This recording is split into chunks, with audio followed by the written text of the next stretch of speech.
और क्षमा करें, हम सब ब्रजवासी हैं भैया, हम पे और कछु ना आवे।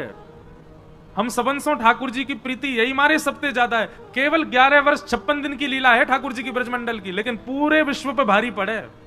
काय को? पूरी कृष्ण लीला पे भारी पड़े हमारे ब्रज की लीला। काय को? क्योंकि प्रेम प्रधान है। तो भैया ठाकुर जी की सेवा में, ठाकुर जी की लीला में, ठाकुर जी के नित्य ध्यान में कोई आपसे दोष बने, कोई अपराध बने, कोई भाव रखो मत रखो, पर एक चीज को भाव रखो कि प्रेम प्रधान रखो। प्रेम होगो कोई अपराध नहीं बनेगा। प्रेम भाव को प्रधान रखो। ठाकुर जी की ये वृंदावन बिहारी लाल क्यों प्रकट भये? स्वामी श्री हरिदास जी के प्रेम के वश प्रकट भये। हितरिवंश महाप्रभु के प्रेम से प्रसन्न है करके श्री राधा वल्लभ लाल जी वृंदावन पधारे। हितरिवंश महाप्रभु के अनन्य सेवक श्री हरिराम व्यास जी के प्रेम से प्रसन्न है कि जुगल किशोर जी प्रकट भये। गोस्वामी श्री गोपाल भट्ट गोस्वामी जी के प्रेम से, शालिग्राम से श्री राधारमण जी प्रकट भये। सबने अपने प्रेम से प्रकट किया और ठाकुर जी को प्रेम प्रधान। और वो प्रेम सिखावे कौन? श्रीमद् भागवत की कथा। इसलिए यहां ज्ञान लेवे के काजे, वैराग्य लेवे के काजे आप सब नहीं हो, ये सब सुनवे के काजे हो, थोड़ा थोड़ा जीवन में छिड़काव करवे के काजे हो, पर मूल रूप से तो प्रेम की शिक्षा लेवे के काजे बैठे हो कथा में। प्रेम। ऐसी भागवत जी की कथा का निर्माण किया। श्रीमद् भागवत को निर्माण करके अपने पुत्र सुखदेव जी को प्रदान किया। सुखदेव जी ने वही भागवत की कथा परीक्षित को सुनाई और यहां सूक्ष्म महाभारत का प्रसंग सुनाया गया। सौनक आदि ऋषियों ने प्रश्न किया, बोले महाराज ये परीक्षित कौन है, इनके बारे में हमको विस्तार से बताओ, इनको 7 दिन में मरने का श्राप क्यों लगा? तब यहां से महाभारत का प्रसंग शुरू होता है कि यदा मृधे कौरव संजयाना वीरेस्मथो वीरगतिं गतेषु ब्रकोदरा विग्ध गदा विमर्श भ्रगनोरुदंडे धृतराष्ट्रपुत्रे। किसी का प्रश्न आया था आज कि भगवान ने अर्जुन को ही क्यों स्वीकार किया? योग्य तो युधिष्ठिर भी हैं, योग्य तो नकुल सहदेव भी हैं, योग्य तो भीष्म पितामह भी हैं, पर भगवान ने अर्जुन को ही क्यों स्वीकार किया? बहुत अच्छा प्रश्न है और समझने योग्य बात है। युधिष्ठिर जी धर्म में प्रधान है, इसलिए उनका नाम है धर्मराज युधिष्ठिर। उनका धर्म अति श्रेष्ठ है। ठाकुर जी को प्रिय लगते हैं पर स्वीकार नहीं किया, इसलिए कोई धर्म के आचरणों को ही पूरे दिन लिखते लिखते करता रहता हो कि ये धर्म में करना है, ये धर्म में करना। ठाकुर जी का प्रिय बन जाएगा, पर ठाकुर जी उसको संग रखें इतना प्रिय नहीं लगेगा ठाकुर जी को। नकुल सहदेव बुद्धिमान है, स्वरूपवान है, पर आपके स्वरूप से, आपकी बुद्धि की चाटुकारी से, आपकी चतुराई से ठाकुर जी इतने प्रसन्न नहीं होंगे। प्रिय लग सकते हो पर प्रसन्न होकर ठाकुर जी गले में गलवैयां डाल लें, ये ठाकुर जी नहीं करेंगे। तो ठाकुर जी को रिझाने के लिए धर्म का आचरण नहीं चलेगा, ठाकुर जी को रिझाने के लिए बहुत बुद्धिमान होने से काम नहीं चलेगा, ठाकुर जी को रिझाने के लिए बहुत बलवान, बहुत ज्ञानवान, बहुत धनवान, इन सबसे आप ठाकुर जी के समीप भले ही पहुंचो। द्वारिकाधीश मंदिर में आगे बैठ के दर्शन करने हैं, पैसा देके बैठ जाओगे, आप समीप पहुंच सकते हो, पर स्वीकार ठाकुर जी हजारों लोगों में बैठे कौन को कर रहे हैं ये ठाकुर जी जाने। इतने सब लोगों में अर्जुन स्वीकार क्यों किया गया? क्योंकि अर्जुन के पास में सब कुछ है, पर सब कुछ गौड़ है, प्रेम प्रधान है। प्रसंग आता है, मैं बहुत बार सुनाता हूं कथा में, कि जब महाभारत का युद्ध निश्चित हुआ तो अर्जुन और दुर्योधन दोनों गए भगवान के पास। दुर्योधन ने जाकर कहा महाभारत युद्ध होने वाला है, आप किस तरफ रहोगे? भगवान बोले पक्षपात मैं करता नहीं हूं, तुम दोनों मेरे भैया हो, अब ये तो बड़ी विडंबना हो गई कि मैं किस तरफ रहूं। दुर्योधन बोला कि आप में तो शक्ति है, आप दो दो रूप धारण कर सकते हो, एक रूप से हमारे पास रहो, एक रूप से वहां रहो। भगवान बोले फिर तो महाभारत हो गई तुम्हारी, फिर तो जीवन भर चलती रहेगी, कभी खत्म ही नहीं होगी। जब दोनों तरफ ही परब्रह्म खड़े हो जाएंगे तो फिर महाभारत पूरा कैसे होगी? बोले कोई तो निधान बताओ। तो भगवान ने बड़ा अटपटा उदाहरण दे, अटपटा निधान निकाला, समाधान निकाला। अच्छा, ठाकुर जी सदैव अटपटे समाधान ही देंगे। जैसे मैं एक उपाय बताता हूं कि कभी आप संशय में पड़ जाओ तो ठाकुर जी के आगे पर्ची डाला करो। जैसे कि ठाकुर जी हमको दिल्ली पढ़ने के लिए जाना चाहिए कि नहीं। अब आपका मन तो कह रहा है जाना है, लेकिन ठाकुर जी को यदि लगेगा ना कि नहीं, इसके नहीं जाने में ही भलाई है, तो ना ही आएगा। लेकिन कई बार ठाकुर जी ऐसे निर्णय भी लेते हैं, जैसे मान लीजिए आपने ठाकुर जी के आगे पर्ची डाली, दिल्ली जाके पढ़ना है, तो ठाकुर जी कहे हाँ ठीक है जाओ। अब आप दिल्ली आ गए। अब दिल्ली आते ही महाराज क्या हुआ कि वहां के संगत के अनुसार इतने बिगड़ते चले गए महाराज, सब काम बिगड़ता चला गया सब कुछ। अब फिर आप सोचो अरे ठाकुर जी ने तो आज्ञा करी थी कि हाँ जाना है, फिर ऐसा क्यों? निश्चित ही भविष्य में आप कई बार ठाकुर जी ऐसे निर्णय भी लेंगे कि उन निर्णयों में आपको ठोकर लगे, ठोकर से आपको पता चले कि नहीं आगे मुझे ऐसा करना है, तो जबरदस्ती ठाकुर जी ऐसा निर्णय लेके देंगे जिसमें आपको जबरदस्ती गिरना ही पड़े। कई बार अनुभव किया मैंने। हम कुछ पूछते हैं लाल जी से, अपने लाल जी के आगे पर्ची डालते हैं, तो लाल जी जो देते हैं ना, तो अब तो मैं जानने लगा हूं, अब तो मैं समझ गया हूं कि जो आएगा इसका मतलब यह है जो तू चाहता है वो नहीं मिलेगा, जो तेरे लिए जरूरी है वो मिलेगा। इसलिए ठाकुर जी के सामने जब कुछ संशय रखो तो उसमें यह मत सोचना कि आपको जो चाहिए ठाकुर जी वो देंगे, आपके लिए जो जरूरी है वही ठाकुर जी बताएंगे। और एक बात हमारी मान लीजिएगा, ठाकुर जी के आगे ये पर्ची डालने वाला काम इतना परेशान मत करना उनको कि रोज ही डाल रहे हो, हर बात पे पूछे रहे हो चाय पिए कि नहीं पिए बताओ। इतना परेशान मत करना। कई अपने जीवन के निर्णय स्वयं लीजिए, जब बहुत ज्यादा लगे कि अब इसमें मुझे क्या ही करना चाहिए आप बताओ।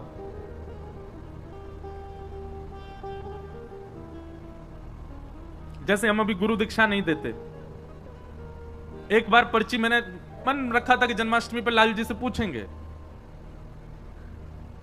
तो अचानक मेरे मन में आया कि आज जाके ठाकुर जी से पूछूं, बताओ हम गुरु दीक्षा देंगे। बहुत सारे लोग आते हैं कि दें। अब कभी कभी मन में कई एक तो मुझे ऐसे मिले, वो कह रहे वो आप चाहते नहीं हो कि हम भक्ति मार्ग में आगे बढ़े इसलिए हमको दे नहीं रहे हो। मैंने भैया ऐसे मत कहो, कुछ भाव है इसलिए नहीं दे रहा। तो ठाकुर जी से हम पूछने गए, तो जैसे ठाकुर जी के आगे पर्ची डाली, उठाई तो उसमें आ गया नहीं अभी मत दो। हमने जाके अपने पिताजी को बताई, पिताजी ठाकुर जी अभी मना कर रहे हैं दीक्षा देवे की। पिताजी ने समय देखा, बोले 2 बज रहे हैं लाला दोपहर के, और ठाकुर जी के गैया चरावे को समय है, ठाकुर जी अपनी गैया को हाँक रहे हैं, तू पर्ची डाल के उनको परेशान कर रहा हो। तो गुस्सा में कहिए नहीं ले जा। बोले जब ठाकुर जी बिल्कुल बैठे हो, आराम कर रहे हो, कोई काम नहीं हो, लाल जी लीला में ही रहते हैं ना, आपको देखने में लग रहे हैं कि वो सिंहासन पर लीला चल रही है ठाकुर जी की। इस समय ठाकुर जी गैया चरा के लौट रहे होंगे, अब कितने बज गए 6 बज गए, आ गए, अब फल पा रहे होंगे। और फल पा करके फिर यशोदा मैया पहुंचेगी, ठाकुर जी के हाथ पामन को पहुंच के फिर आरती करेगी, अरे मेरो लाला आएगा गैया चरा के आयो। फिर ठाकुर जी सब बताएंगे, आज मैया वो गैया ने ऐसी लात मारी मेरे तो यहाँ लग गई, माँ गयो मैया वहां ऐसे बनचर जीव मिले, सब मैया से बतियामेंगे, फिर मैया को बताएंगे आज कहा पावे को मने, फिर पावे बैठेंगे। ऐसे ठाकुर जी की लीला तो चलती रहती है, कभी विश्राम नहीं होती। मेरे आपके लिए हमें ऐसा लगता है कि ठाकुर जी जड़वत हमारे सामने बैठे हैं, पर यही प्रेम स्वरूप यदि आपके चित्त में आ जाए तो आप जब देखोगे तब लगेगा कोई लीला चल रही है। इस समय ठाकुर जी किसी लीला में, हमारे पिताजी बोले कि लीला में ठाकुर जी अभी गैया चरावे गए, तू पर्ची डाल लो है। बोले जब ठाकुर जी अनवसर में हो, कोई काम ना कर रहे हो तब डालियो। तो पर्ची डालने का, कोई भी बात पूछने का सबसे बढ़िया समय रात्रि में जब ठाकुर जी शयन में जा रहे हो, तब ठाकुर जी को भोग लगावेगा तब पर्ची डालो। और इतना समय प्रदान करो लाल जी, सुबह जब मंगला होगी ना तब हम पर्ची उठाएंगे। रात भर में आपको जो चाहिए इसकी जिद मत करना भगवान से, हाँ ही दे दियो यहां से काम करने को नहीं, मेरे लिए जो उपयोगी आप बताना। और फिर ठाकुर जी जो दे दें उत्तर, उस पर इतना विश्वास कर लेना, इतना विश्वास कर लेना। आज हम सही बता रहे हैं, हमने अपने जीवन में ज्यादा नहीं 5 या 6 बार ही ठाकुर जी से पूछा होगा, पर कई निर्णय ऐसे थे जिसमें मन व्यथित हुआ कि नहीं ये तो ठाकुर जी आपको ऐसे नहीं कहना था, ये तो इसमें भलाई होती, ठाकुर जी आपने मना कर दिया। पर जब ठाकुर जी की बात को माना गया तो फिर उसका प्रतिफल मीठा ही मिला। कई बार ठाकुर जी ऐसे निर्णय भी ले देंगे कि जिससे आपको ठोकर भी खानी पड़े तो भी विश्वास मन में रखना, कोई बात नहीं, ठाकुर जी ने गिराया भी हमारी भलाई के लिए। तो दुर्योधन और अर्जुन दोनों गए भगवान के पास और भगवान से कहा महाभारत युद्ध में आप किस पक्ष में रहोगे? तो भगवान ने बड़ा अटपटा निर्णय लिया, अटपटा ही लेते हैं। बोले सुनो, एक तरफ मेरी सेना रहेगी, भगवान की सेना छोटी मोटी नहीं है, अद्भुत द्वारिका की सेना एक तरफ रहेगी और एक तरफ अकेला मैं रहूंगा। लेकिन मैं जिस तरफ रहूंगा उस तरफ शस्त्र नहीं उठाऊंगा, बिना शस्त्र के रहूंगा जिस तरफ भी रहूंगा। तुम लोग मुझसे बाद में मत कहना कि भाई तलवार उठाओ, धनुष उठाओ, भाला उठाओ, जे उठाओ, कुछ नहीं, खाली हाथ रहूंगा। एक तरफ मेरी सशस्त्र सेना और एक तरफ अकेला बिना शस्त्र का मैं। अब दोनों चूज कर लो, कौन मुझे ले जाएगा, कौन सेना को। तो निश्चित है मैं और आप भी अगर दुर्योधन की तरफ होते तो हम भी भगवान को ठुकरा देते। नहीं मांगते हम ठाकुर जी को।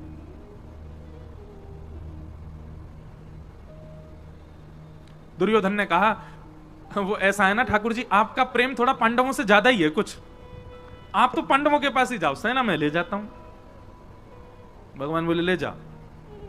सेना लेकर के दुर्योधन चला गया, अर्जुन सामने अकेला बैठा है। भगवान बोले अर्जुन तेरे लिए कितनी भी व्यवस्थाएं बना दूं मैं, लेकिन तेरी बुद्धि कभी जग नहीं सकती। अरे पहले बोल देता कि सेना हमको चाहिए, तुम्हारे पास सैन्य बल कम है। मैंने इसीलिए सेना का प्रस्ताव रखा क्योंकि तुम्हारी सेना कम है कौरवों से, तो तुम कह सकते थे कि हमारे पास सैन्य बल कम है, हमें सेना दे दो। अब मैं बिना शस्त्र के चला जाता कौरवों के पास, अब सेना तो वो ले गया, अब तेरे पास आऊंगा मैं, एक तो वैसी सेना कम तुम्हारी और ऊपर से एक इंसान और बढ़ गया जो केवल खाएगा और सोएगा, कुछ नहीं करूंगा मैं।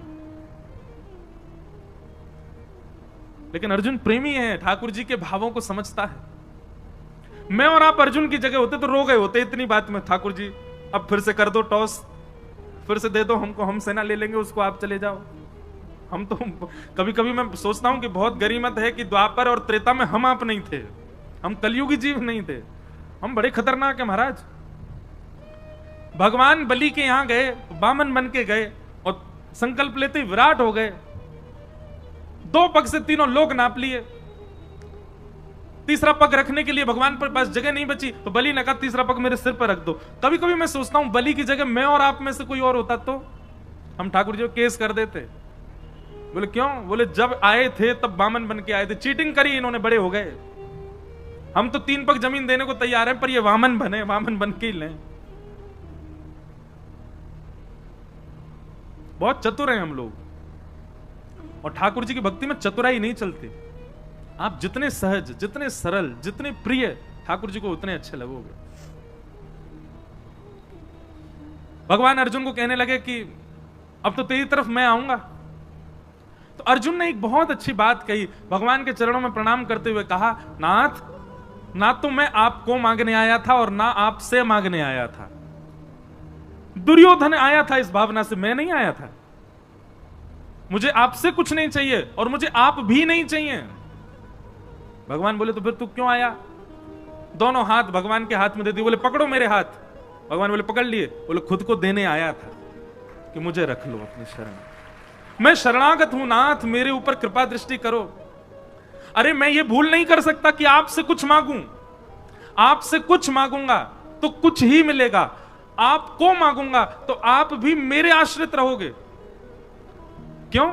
अगर मैं कहूं कि ठाकुर जी मैं आपको मांगने आऊं, मेरे पक्ष में चलो, तो आप मेरे अधीन रहोगे। सुबह उठ करके मुझसे कहोगे हाँ अर्जुन अब बताओ आज क्या करना है, अर्जुन भोजन कब करना है, अर्जुन सोना कब है, सोना कहां है, क्योंकि मैं मांगने आया हूं तो सारी जिम्मेवारी मेरी, सारी व्यवस्था मैं करूंगा। पर मैं तो आपको मांगने नहीं, खुद को देने आया हूं। तो अब स्थिति क्या है, मेरी सारी व्यवस्था आप करो। मैं कब सोऊं, कब खाऊं, कहां जाऊं, क्या करूं, कब उठूं, कब बैठूं, कहां बाण चलाऊं, कहां नहीं चलाऊं, कहां मौन रहूं, कहां बोलूं, ये सारी व्यवस्था अब आपके हाथ में है, मैं खुद को देने आया हूं। ये समर्पण देख करके भगवान ने अर्जुन को स्वीकार कर लिया और अर्जुन से 2 बार रीचेक किया भगवान ने। भगवान बोले अर्जुन केवल बोले मत, देख ले मैं कुछ भी आज्ञा कर सकता हूं। अर्जुन कहता करिष्ये वचनम तव, आप करके देख लेना, आप जो आज्ञा करोगे करूंगा। भगवान बोले फिर सोच ले, मैं कुछ भी आज्ञा कर सकता हूं। भगवान बोले आप करके, अर्जुन बोला करके देखो। बोले ठीक है, युद्ध प्रारंभ होने दे। और युद्ध में भगवान ने महाराज अर्जुन के कमर तोड़ के रख दी। ऐसी ऐसी आज्ञा भगवान करें।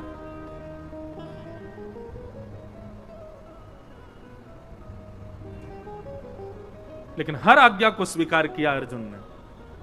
इसलिए भगवान ने अर्जुन को स्वीकार किया। क्यों? क्योंकि बाकी सब तो ठाकुर जी से मांग रहे हैं, ठाकुर जी को मांग रहे हैं, पर अर्जुन ने तो खुद को ठाकुर जी को दिया, खुद को अर्पित किया, समर्पण किया। समर्पण किया, इसलिए भगवान उसके सारथी बन गए। और सारथी का मतलब कोई भगवान की पदवी कम नहीं हो गई है, बल्कि और श्रेष्ठ। हम सबको अपना सारथी ठाकुर जी को। सारथी मतलब कौन? जो राह दिखावे, जो लेकर के चले, कहां जाना है, कहां मुड़ना है, कहां बैठना है, कहां चलना है, ये सारथी ही तो कर सकता है। सारथी के अधीन होता है पीछे बैठा व्यक्ति।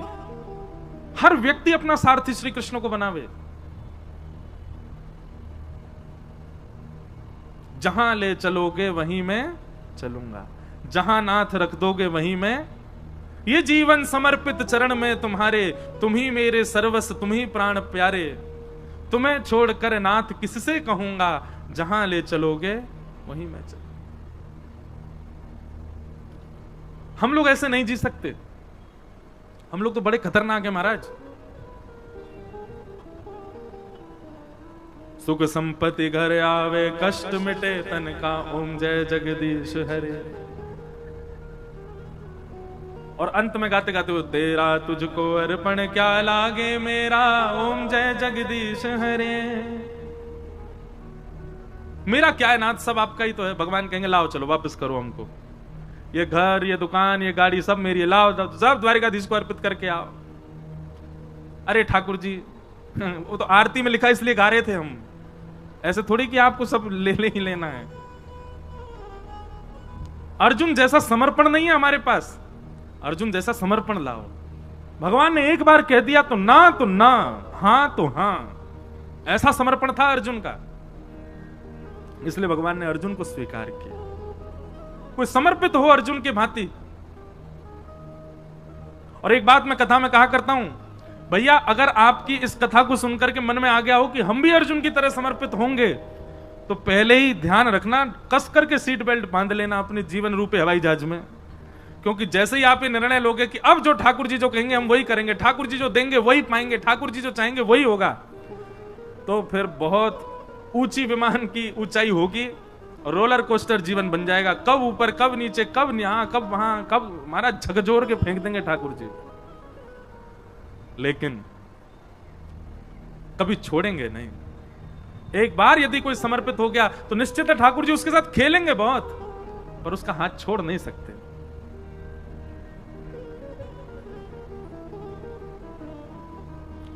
हमारे इधर देखो, यहां देखो, यहां देखो, गोवर्धन में विराजमान थे पंडित श्री गया प्रसाद जी महाराज। नाम सुना? आप में से कई लोगों ने तो दर्शन भी किए होंगे पंडित श्री गया प्रसाद जी महाराज के। कौन यहां कोई है जिन्होंने दर्शन किया? हाथ ऊपर करो। जय हो भैया, हम आप सबन के दर्शन कर लें। महाराज जी के तो दर्शन हमको नहीं हो पाए, पर महाराज जी के वचनामृत, महाराज जी की जीवनी आदि में सब देखता रहता हूं। अद्भुत भाव।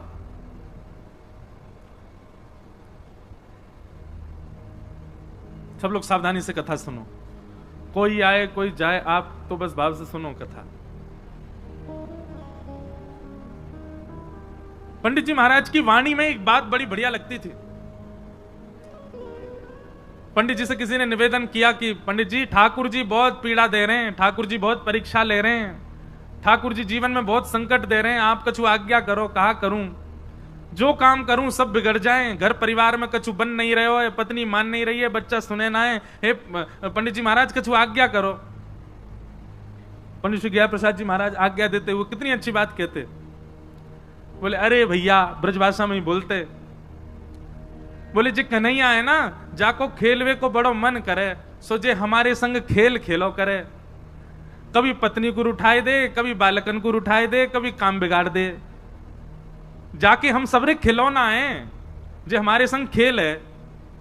लेकिन भैया या बात से दुखी मत हो कि ठाकुर जी खेल काहे को रहे, बल्कि ठाकुर जी से प्रार्थना करो जितनो मन चाहो ठाकुर जी उतनो खेलो, पर खिलौना बदलना नहीं चाहिए, मैं ही रहूं आपको खिलौना, खूब खेलो। जैसो जीवन देनो है मुंह को दे दो, लेकिन नाथ मेरो त्याग मत करो। अब ये भी एक भाव मन में आ रहे हो कि हम सब गा रहे हैं कि हरि जी मेरे अवगुण चित्त ना धरो। मेरे अवगुणों को ठाकुर जी आप देखना नहीं। तो मानो ये पंक्ति गानी प्रारंभ करी तो पहले पूज्य गुरुदेव भगवान आए, फिर पूज्य श्री रसिया बाबा महाराज आए, भगवती प्रसाद गंधर्व जी आ गए। तो मानो ठाकुर जी ने 3 महापुरुष भेज के प्रमाणित कर दिया, ना धर रो अवगुण तेरे चित्त में, तू चिंता मत करे। ये 3 वैष्णवन को भेज करके ठाकुर जी मानो ये कह रहे हैं कि भैया आप प्रत्यक्ष प्रकट है कि ठाकुर जी ना कहेंगे कि तेरे अवगुण में ना देख रहो, ना विचार कर रहो। तो यही भाव से मानो ठाकुर जी प्रमाणित कर रहे हो, कोई बात ना भैया, क्षमा किए, तेरे अवगुणन पे मेरी दृष्टि ना है, तू आनंद कर। तो ऐसी भावना है। रसिक जनों के पद बड़े अद्भुत हैं। हमारे अष्टछाप के कवि गोस्वामी तुलसीदास जी की विनय पत्रिका, जैसे ये पद है ऐसी विनय पत्रिका में गोस्वामी जी का भी एक पद है। हरि जी तुम बहुत अनुग्रह कीन हो, हरि जी तुम बहुत अनुग्रह कीन हो। अब पद तो ढूंढवे तो मिलेगा नहीं, लेकिन भाव बहुत सुंदर है वहां पर भी। बोले नाथ आपने मुझे बहुत बड़ा अनुग्रह किया। भगवान पूछ रहे हैं मैंने कहा अनुग्रह किया तुम पे? तो गोस्वामी जी कह रहे हैं, बोले आपने सबसे बड़ा अनुग्रह तो यही किया कि आपने मुझे मानव बनाया। श्रीमद् भागवत में भी भगवान कहते हैं, हृदय माध्यम सुलभम सुदुर्लभम प्लवम सुकल्पम गुरुकर्ण धारम मयानुकूलेन नभस्वतेरितम पुमान भवाब्धिम न तरेत्स आत्मा। मैंने मानव के ऊपर सबसे बड़ी कृपा यही की कि मैंने उसको मानव बनाया। अरे नित्य इसी बात का धन्यवाद कहो ठाकुर जी कि हमको आपने कोई जीव जंतु तो नहीं बनाया, मानव बनाया। गोस्वामी जी का वो पद बहुत सुंदर है। उसमें गोस्वामी जी कहते हैं आपने बहुत बड़ी कृपा की कि अत्यंत दुर्लभ मानव शरीर मुझको प्रदान किया। पर ठाकुर जी हम एक अनुग्रह और आपसे चाहते हैं, एक अनुग्रह और कर दो। भगवान कह रहे हैं अब क्या चाहिए? तब गोस्वामी जी कहते हैं कि संसार रूपी विषय सरोवर में मेरी मन रूपी मछली घूम रही है। बहुत ध्यान से सुनना, संसार रूपी विषय सरोवर में मेरी मन रूपी मछली डोल रही है। कभी या मन रूपी मछली को मन पानी पूरी पे अटक जाए, कभी डोसान पे अटक जाए, कभी लस्सी पे अटक जाए, कभी ब्रजवासी पेड़ा पे अटक जाए, कभी कहीं अटक जाए, कभी पल्ली गरी वारी पे अटक जाए, कभी छतवारी पे अटक जाए, कभी कहीं अटक जाए। हे ठाकुर जी हमारी मन रूपी मछली संसार रूपी विषय सरोवर में घूम रही है। भगवान बोले तो हम क्या करें? बोले जिस प्रकार मछली पकड़ने वाला एक बांस में धागा डाल करके सरोवर के तट पर आकर के बैठता है और उस धागे में एक कुछ सामग्री लगा करके उसको नदी में फेंक देता है, सरोवर में फेंक देता है और फेंक करके मछली पकड़ने की प्रतीक्षा करता है, बैठ करके खड़ा रहता है वहीं पर ही। भगवान बोले तो बोले नाथ ऐसे ही आप अपनी कृपा रूपी वंशी लेकर के और अनुग्रह रूपी वो धागे में कछु कृपा बांध करके या विषय रूपी सरोवर में छोड़ दो। भगवान बोले तुम क्या करोगे? बोले आप खड़े खड़े इंतजार करो, विषय में घूमते घूमते घूमते घूमते जा दिन मेरो मन रूपी मछली आपके वह कृपा रूपी सामग्री से आकर के टकरा जाए, जैसे ही वह कांटे में फंस जाए सोई रस्सी खींच करके मुझको बाहर निकालनी हो। अब सुनने में तो आप लोगों को बड़ा सामान्य लगा, लेकिन ये भगवान को आज्ञा क्या दी जा रही है? आप आकर के सरोवर पर इस विषय रूपी नदी में कृपा रूपी डोर से अनुग्रह रूपी रस्सी डाल करके बैठे रहो, प्रतीक्षा करो। मैं यत्न नहीं करूंगा आपके पास आने का, आप बस कृपा रूपी रस्सी डाल के बैठे रहो। काओ दिना गलती से मैं टकरा जाऊं सो मुझको बाहर निकाल लिया। भगवान बोले गोस्वामी जी बड़े चतुर हो आप, ऐसी चतुराई भक्तन में अच्छी है। सांसारिक चतुराई ठाकुर जी को प्रिय नहीं, लेकिन भक्ति में चतुराई हो तो ठाकुर जी को बहुत बढ़िया लगे। तो हम किस विषय पर चर्चा कर रहे थे? अर्जुन। भगवान ने अर्जुन को ही क्यों स्वीकार किया? महाभारत में इतने पात्र हैं, केवल अर्जुन ही क्यों प्रिय है ठाकुर जी को? क्योंकि अर्जुन ने पूर्ण समर्पण किया है। करिष्ये वचनम तव, आप जो कहोगे वो मेरे लिए अध्यादेश है, उसके आगे किंतु परंतु नहीं कहूंगा मैं। इसलिए भगवान ने अर्जुन को स्वीकार किया। तो महाभारत का प्रसंग सुनाया गया। अब प्रसंग बहुत बार विस्तार से कहा है, थोड़ा हम आगे चलते हैं। प्रथम स्कंद विश्राम कर दें, कल फिर ठाकुर जी का जन्मोत्सव भी होना है। महापुरुषों के थोड़े वचनामृत भी सुनेंगे, तो अभी हम विषय जो प्रमुख हो उसको थोड़ा थोड़ा कह के चलेंगे। महाभारत का युद्ध विश्राम हो गया, परंतु दुर्योधन ने बदला लेने के लिए अश्वत्थामा को भेज दिया और कहा जाओ जाकर के 5 पांडवों को सोते हुए मार दो। सोते हुए 5 पांडव तो नहीं मार पाया, पर द्रौपदी के 5 पुत्र उसी शिविर में सोए थे, उसको लगा अंधेरे के कारण 5 पांडव ही हैं, निर्दोष बालक मार दिए द्रौपदी के, जिसके कारण अश्वत्थामा को बंदी बना करके भगवान की आज्ञा मान करके अर्जुन ने उसके आधी दाढ़ी मूछ शिखा छेदन करके मणिम जहार मूर्धन्यम उसकी मणि को निकाल लिया और उसको छोड़ दिया, क्योंकि ब्राह्मण था, भगवान ने मना किया, ब्राह्मण ने इसको मारना नहीं। अब इस विषय पर हम थोड़ा विस्तार करते हैं कथा में कि अगर भगवान मना कर रहे हैं ब्राह्मण को नहीं मारना चाहिए, तो फिर खुद ने रावण क्यों मारा? भगवान मना कर रहे हैं ब्राह्मण को नहीं मारना चाहिए, तो स्वयं ने नृसिंह रूप में हिरण्यकश्यप क्यों मारा?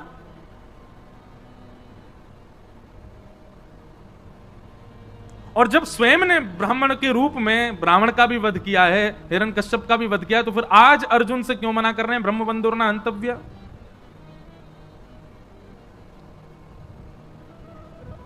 अब विषय तो बहुत बड़ा है, पर सूक्ष्म में कहूं, व्यक्ति 2 रूपों से अपना प्रस्तुतिकरण करता है। सब लोग बहुत सावधानी से सुनिएगा। एक तो जन्म से पता चलता है कि वो कौन है, और एक कर्म से पता चलता है कि वो कौन है। जन्म और कर्म ये दोनों प्रमाणित करते हैं कि वो कौन है। अब चाहे वो जाति हो, चाहे वो उसका स्वभाव हो, चाहे वो कोई संप्रदाय हो, सब उसके जन्म और कर्म से पता चलते हैं। पर ये बात आप सब भी स्वीकार करेंगे, पूरा विश्व स्वीकार करेगा, जन्म से आप चाहे जो भी हो, पर कर्म से अगर आप श्रेष्ठ हो तो ही श्रेष्ठ माने जाओगे। बात सही है कि नहीं है? अब जन्म से भले ही आप खूब ऊंचे कुल में हो, खूब श्रेष्ठ कुल में हो, अच्छे जाति में हो, अच्छे संप्रदाय में हो, अच्छे नाम गोत्र में जन्म लिया, लेकिन स्वभाव से बिल्कुल विपरीत हो। जैसे रावण पुलस्त्य ऋषि के खानदान में है, ब्राह्मण कुल है, सारस्वत ब्राह्मण है, और विस्तार तो और क्या क्या है ये सब तो सब विद्वान जाने, पर स्वभाव आज तक जलाया जाता है। रावण एक ब्राह्मण को पूरा विश्व जलाता है हर वर्ष, क्योंकि वहां पर ब्राह्मणत्व गौड़, ब्राह्मणत्व सूक्ष्म हो गया, उसके दुर्स्वभाव की वजह से उसका ब्राह्मणत्व नष्ट हो गया। जन्म से और कर्म से हमारा स्वरूप पता चलता है। रावण भले ही ब्राह्मण है, लेकिन रणभूमि में शस्त्र हाथ में लेकर के खड़ा है, और शस्त्र धारण करने का अधिकार क्षत्रिय का है। और रणभूमि में क्षमा कीजिए, सामने जो आएगा वो शत्रु है, उसकी मृत्यु तो निश्चित है। इसलिए वहां पर यह नहीं देखा गया कि वो ब्राह्मण है, सशस्त्र खड़ा है। शास्त्र हाथ में होने चाहिए ब्राह्मणों के, तो शस्त्र नहीं, वो शस्त्र लेकर के खड़ा है और रणभूमि में खड़ा है, युद्ध भूमि में खड़ा है। और उसके बाद एक पर स्त्री को बंधी बना करके अपहरण करके खड़ा है, पूर्ण रूपेण अपने ब्राह्मणत्व का नाश कर दिया है। इसलिए ठाकुर जी ने वहां विचार नहीं किया है। और रही बात अश्वत्थामा की, आतताई है, रणभूमि में नहीं आया है। रणभूमि में अश्वत्थामा के पिता थे तो मारे गए, ये तो छिप करके एक कायरों जैसा काम कर रहा है। भगवान ने एक प्रकार से उसको ब्राह्मण कहकर के छोड़ दो, इससे कोई भलाई नहीं, इससे कोई ऐसा नहीं कि उसके ऊपर कृपा की, बल्कि अश्वत्थामा को और बड़ा दंड दिया। अगर इसको मार दोगे तो इसकी मृत्यु 2 क्षण में हो जाएगी, ऐसा करके इसको जीवित छोड़ दो कि हर क्षण मरे। बल्कि भगवान ने तो उसको और कड़ा दंड दिलवाया है। अश्वत्थामा आज भी चिरंजीवी है, आज भी जीवित है, परंतु अपने चिरंजीव होने पर, अपने अमर होने पर अश्वत्थामा को कभी प्रसन्नता नहीं होती होगी, रोता ही होगा हर क्षण। भगवान ने कहा बालकों के हत्यारे को अर्जुन मृत्यु दंड मत दो, ऐसा दंड दो कि हर क्षण मृत्यु के समान कष्ट हो और वो मरे भी ना। और वो दंड भगवान ने दिलवाया। और रही बात, एक मेरी बात आप बहुत ध्यान से सुनिएगा, कई जगह ब्राह्मणों के लिए थोड़ा पक्ष आता है कि उनको ऐसा नहीं, उनके प्रति ऐसा, तो कई लोग बोलते हैं महाराज जी उनके पक्षपाती हैं क्या भगवान? हाँ हैं। एक बात ध्यान से सुनना, सबके लिए दंड का निधान है, सबके लिए भगवान कहते हैं तुम ही दंड दे दो। ब्राह्मण को दंड मत दो, तो हमको लगता है भगवान पक्ष कर रहे हैं, ब्राह्मणों के लिए इतनी छूट कर देते हैं। नहीं, भगवान कहते हैं बाकियों को दंड तुम दो, ब्राह्मणों को तो मैं दंड दूंगा। अरे मैंने ब्राह्मण कुल में भेजा, इतने श्रेष्ठ कुल में भेजा, इतना योग्य बना करके, उसके बाद भी दुष्कर्म। तो ब्राह्मण यदि कुछ गलत करते हैं तो भले ही समाज में उनको मुक्त कर दिया जाए, पर ठाकुर जी कहते हैं कि उनको तो फिर मैं दंड दूंगा। क्यों? क्योंकि श्रेष्ठ कुल में इसलिए थोड़ी भेजा है कि तुम यहां जाकर के ये सब करो। अश्वत्थामा को मुक्त नहीं किया भगवान ने, मृत्यु से भी बड़ा दंड दिलवा दिया, आज तक मृत्यु को प्राप्त कर रहा है। इस प्रकार पूरी लीला हुई। आगे फिर भगवान रथ में आरूढ़ होने लगे, सबसे बोले भैया अब सब हो गया है, सब कुछ व्यवस्थित हो गया, हस्तिनापुर के राजा बन गए, राज्य गद्दी पर युधिष्ठिर को बैठने की भगवान ने आज्ञा कर दी, सब कार्य सब निवृत्त होने लगे। भगवान जैसे ही जाने लगे, इतने में ही अश्वत्थामा ने संपूर्ण कुरुवंश को नष्ट करने के लिए, पांडवों के वंश में कोई तर्पण करने वाला ना बचे, यह विचार करके अभिमन्यु की पत्नी गर्भवती है, सगर्भा है, उसके गर्भ को नष्ट करने के लिए ब्रह्मास्त्र छोड़ दिया। और जैसे ही ब्रह्मास्त्र छोड़ा है, भगवान उसी समय रथ में बैठ करके जा रहे हैं और ब्रह्मास्त्र उत्तरा को मारने के लिए आ रहा है। उसी समय दोनों भुजा उठा करके ठाकुर जी की ओर दौड़ती है उत्तरा कि पाहि पाहि महायोगिन देव देव जगतपते नान्यम तद्भयम पश्ये यत्र मृत्यु परस्पर। दोनों भुजा उठा करके पूर्ण समर्पण की भावना से ठाकुर जी की ओर दौड़ी है। हे जगतपति मेरी रक्षा करो। जैसे ही दोनों भुजा उठा करके भगवान की ओर दौड़ी, वहां युधिष्ठिर भी खड़े हैं, वहां अर्जुन भी खड़े हैं। अरे उत्तरा के खास ससुर जी हैं अर्जुन, अभिमन्यु की पत्नी है, अपने ससुर जी के पास नहीं गई। युधिष्ठिर राजा हैं, राजा के पास नहीं गई, किसी के पास नहीं गई, सीधे भगवान के पास गई है। और मानो सबको यह बता दिया कि रक्षक तो केवल और केवल यही हैं, द्वारिकाधीश जगतपति। पति शब्द का अर्थ क्या होता है? रक्षक। ये जगत रक्षक हैं। आप चाहे कितनी भी ऊंची पदवियों पर बैठे हो, चाहे कितने भी बड़े बलवान हो, पर विश्व रक्षक तो यही हैं। इसलिए किसी की शरण में नहीं गए। द्रौपदी ने जो गलती की थी चीरहरण के समय, सबके आगे हाथ फैलाए, आज उत्तरा ने वो गलती नहीं की, सीधी दौड़ी भगवान के पास। और मानो ऐसा विद्वज्जन कहते हैं कि उत्तरा ने भगवान से जाके कहा, मुझे भले ही कुछ भी हो जाए, मेरे गर्भ के बालक को बचा लीजिए, मेरे गर्भ के उस बालक को जीवित रखिएगा नाथ।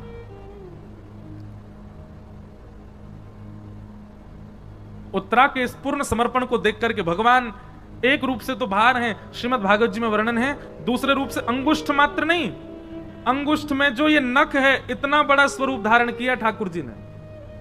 इतना बड़ा स्वरूप धारण करके ठाकुर जी उत्तरा के गर्भ में प्रवेश कर गए और अपनी गदा को इतनी द्रुत गति से घुमाया कि आकाश से आ रहा वो ब्रह्मास्त्र आकाश में ही नष्ट हो गया। भगवान ने उत्तरा के बालक की रक्षा की। ताली बजाने वाली बात ये नहीं थी, ताली वैसे तो थी, पर इससे भी श्रेष्ठ बात अब आएगी। क्या? जैसे ही सबको पता चला कि आकाश में ब्रह्मास्त्र नष्ट हो गया, तो सब लोग भगवान की जय जयकार करने लगे। अरे द्वारिकाधीश की जय, कृष्ण कन्हैया लाल की जय, देवकी नंदन गोपाल की जय। भगवान बोले, चुप चुप, क्या कर रहे हो आप लोग? मेरी जय जयकार क्यों कर रहे हो? बोले, लाला तुम्हारी शरण में आई तो तुम नहीं बचा ली। बोले, मैं तो तुम्हारे सामने खड़ा हूं, मैंने तो कुछ किया ही ना, मैं तो यहीं खड़ा हूं, मैं तो हिलो भी ना अपनी जगह थे। तो बोले, फिर ये ब्रह्मास्त्र कैसे नष्ट भयो? तो ठाकुर जी बोले, ये तो उत्तरा के पातिव्रत और उत्तरा के जीवन की तपस्या का फल है कि उसने अपने तप बल से ब्रह्मास्त्र को नष्ट कर दिया। बात समझे? ये ठाकुर जी का स्वभाव है। क्रिया करने के बाद भी आपको ऐसा दर्शाते हैं कि आपने ही किया था, भगवान ने कुछ नहीं किया।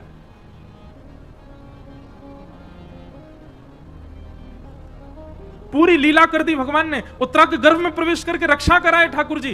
पर बाहर क्या कह रहे हैं सबको? अरे नहीं नहीं, उत्तरा की जय जयकार करो, इसके पातिव्रत बल ने, इसके जीवन भर की तपस्या ने, इसके सत्कर्मों ने इसकी रक्षा की है। ये ठाकुर जी का स्वभाव है।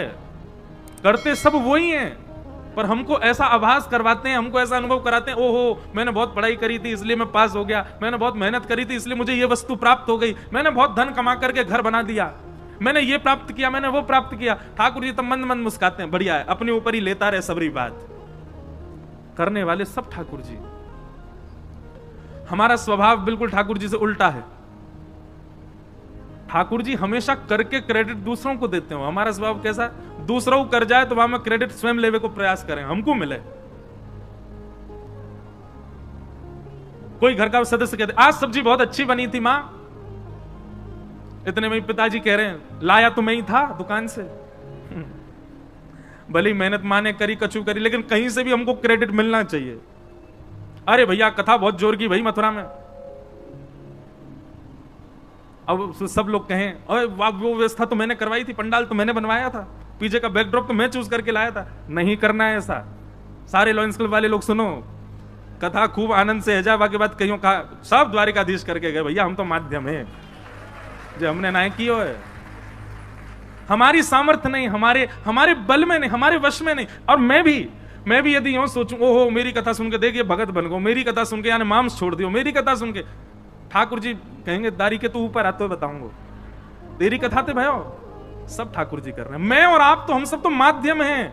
ये क्रिया क्रियान्वित ठाकुर जी से होती है। भगवान ने उत्तरा का मान बढ़ा दिया सबके सामने, परंतु यह लीला दूर खड़ी खड़ी कुंती देख रही थी।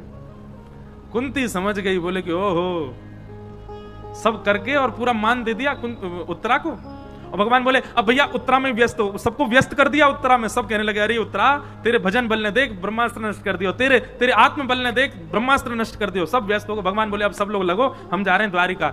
जैसे ही रथ में आरूढ़ हुए, कुंती सामने आ गई, रथ रोक लिया, बोले नीचे आओ, हमसे मिलके जाओ।